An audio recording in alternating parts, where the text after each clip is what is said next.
Okay, so yeah, I wanted to show you this array. This is my stamping department, and I have all kinds of different sets of alphabet stamps. Some of them are as tiny as that, and they go as big as this. These is ones I made myself because they didn't sell them big enough for me. I wanted a really big voice, so I use those. And I cut out all kinds of shapes out of styrofoam to print with. So there's one of my dogs. I love styrofoam. It's this stuff here. And if that isn't cheap and cheerful, I don't know what is.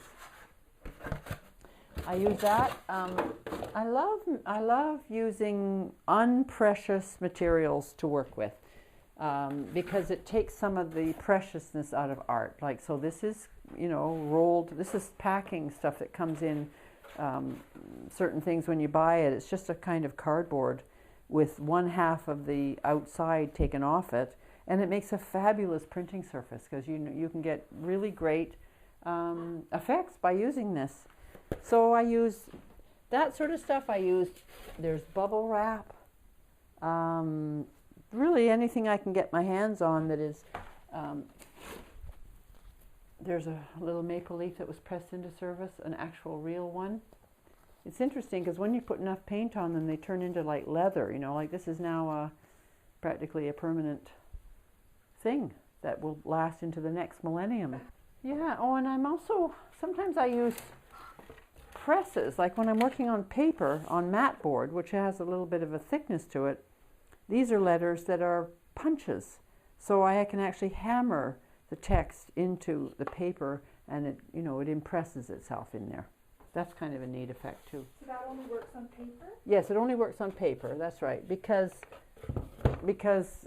canvas isn't thick enough to, I suppose if you had enough paint on it, or plaster or some other medium that was actually thick enough to impress into, you could do that. Look at right now, it's all acrylic. I don't believe in using a bunch of gimmicks for, like, you know how many mediums there are? There's like 4,000 mediums, and gels and tints, and I get overwhelmed. I just use paint and I do use a medium to thin the paint a little bit, but this is exactly what I did to get that.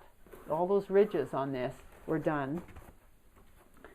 Yeah, they were done by putting the white paint on this thing and pressing this down here and then pulling it off, and it actually sucked out the paint, and that's what those ridges come from, is pulling it away.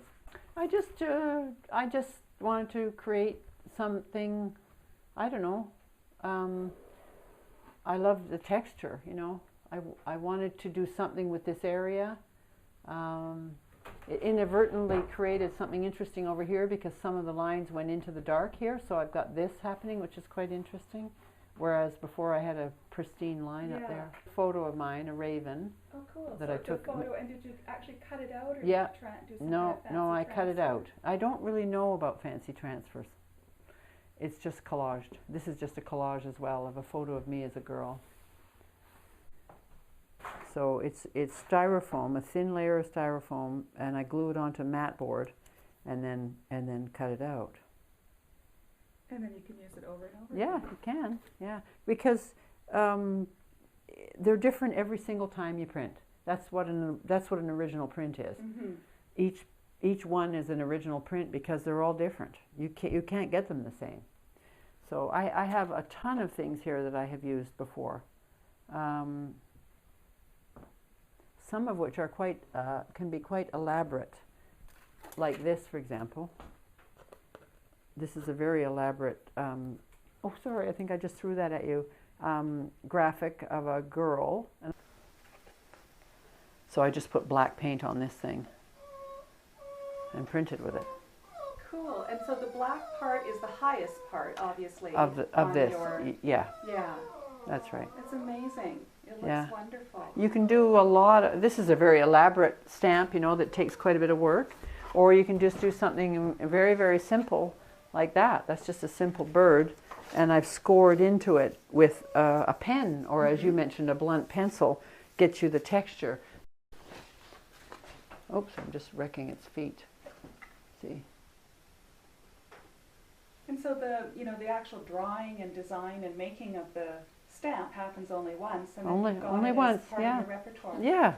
And it's different every time you use it, depending on what surface you're putting it on. Like this was pretty rough. There was quite a bit of paint on here already, so it really affected what this print looked like. And it will every time. They'll be different every time. Yeah, yeah.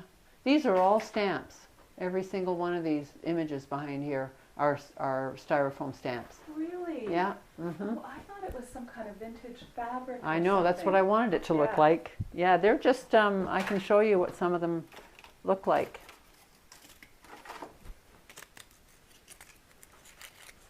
Here's two of them here. So this is the oak leaf looking thing. Okay. Right, that's just styrofoam. And there it is printed there. There.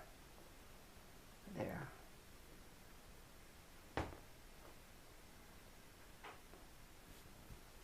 And this is another little leaf shape that got printed there. Did you print it over top of that background color, or have you put that background No, it's color? hard to say. There's a lot on here. You can see all this paint. There was a lot of other stuff there.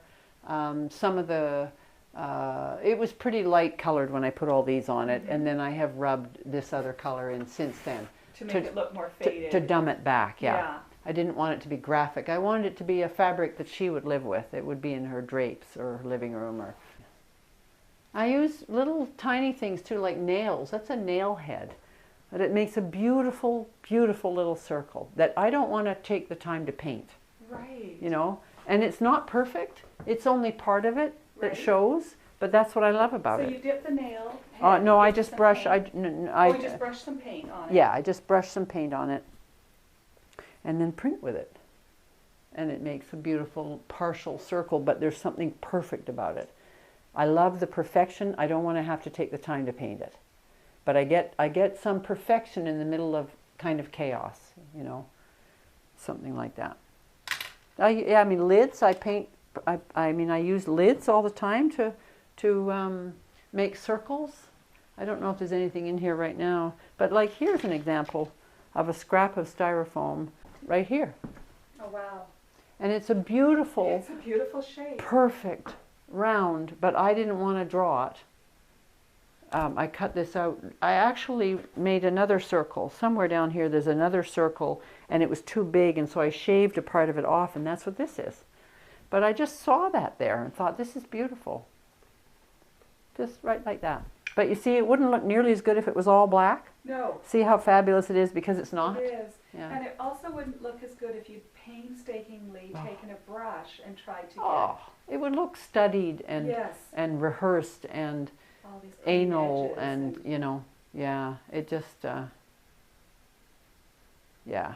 So I love printmaking because it's so immediate and you can't paint that effect. I couldn't have painted it.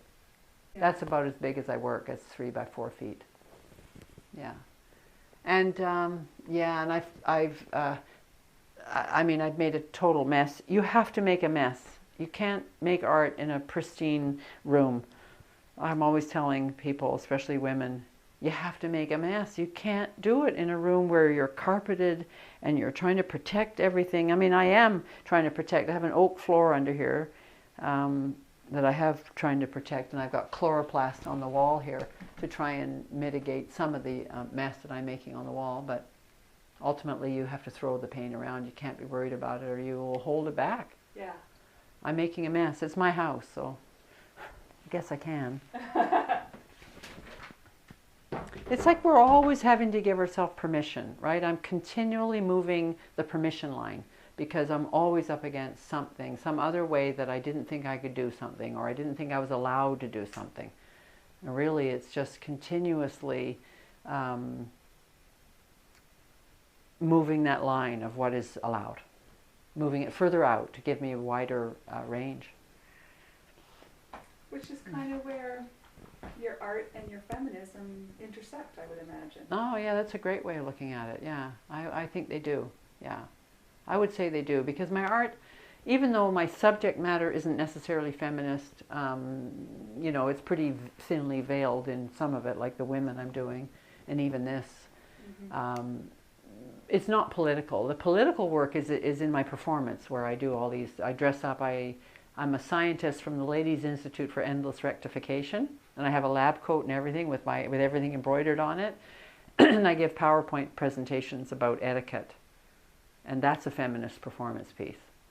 But it's not visual art, you know. It's performance. So, but it's a lot of fun. And I find my voice coming through really clearly and loudly in that as a feminist. You know, that's my feminist work. And the painting, although it's in there, it's in there. You don't have to look very, very far, I think, to see that it's very much centered on women's experience. Yes.